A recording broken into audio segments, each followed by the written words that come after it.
I was having a conversation with a girl, and she was saying that, oh, men like wars, men go to wars. I was like, oh yeah, it's all men's fault. Men go to wars. Okay.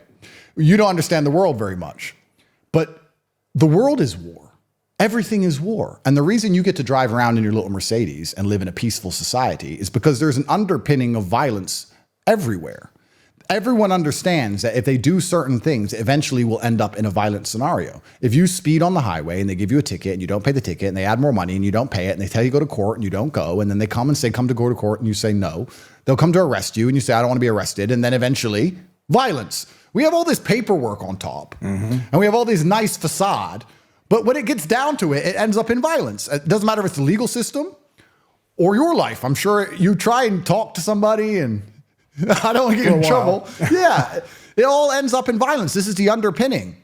And when you have men who are afraid of violence, then they're always going to have the opinion they're told to have. They'll say 2 + 2 is 5. And if you say it's 4, we're going to fight. If you're scared of a fight, well, then 2 + 2 is 5. And a fight doesn't mean win.